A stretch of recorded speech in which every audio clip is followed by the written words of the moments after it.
tubo. Ikaw, pag ganyan ka, lagi kang gali. Parusa sa parusa. Mama, kaya kayo. Ako, Sabi niya, papatay na ito. May bumbo. Nagpasalamat ako sa Panginoon.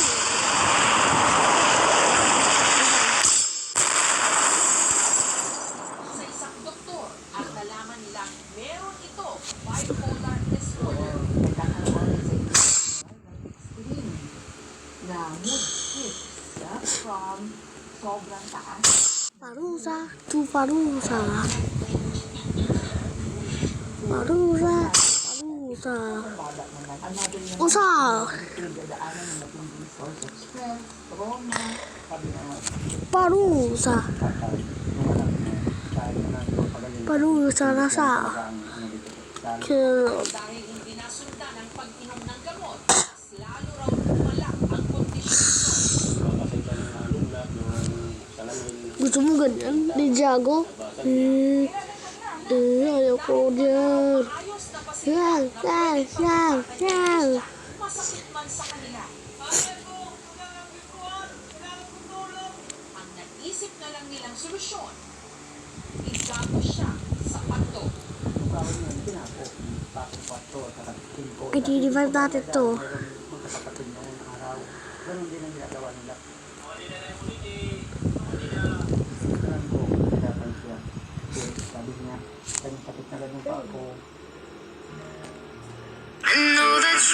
The Lazada Electronics sale is here. Experience the ultimate performance and smooth operation of the Apple iPhone, equipped with cutting-edge. Maliit pa. Pero sa kabila ng higpit ng pagkakagapos ni Christian, may mga pagkakataon na siya'y nakakapakas.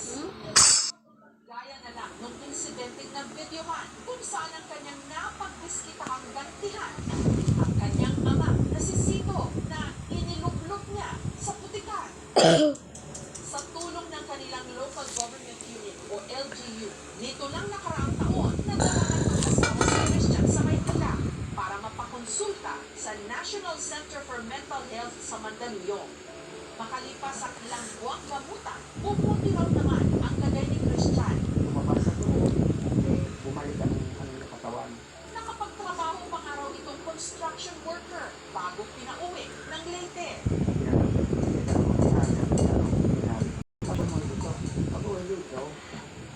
Mga 2 buwan, kung buwan, kanya siya. Pabalik na naman. Kaya si Christian, Ano? Parusa mo ba ako katsana? Sa pananaw Rah! Ah!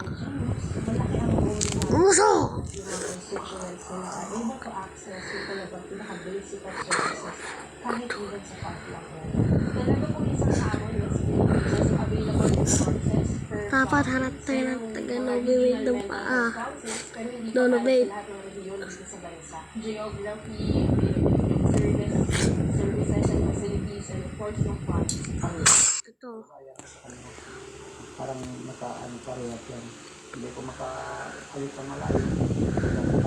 hindi na rin daw sila makapagtrabaho sa bukid, kaya kadalasan kapos sila sa pagkain. Diyosit po kami lahat na kumakain sa bahay.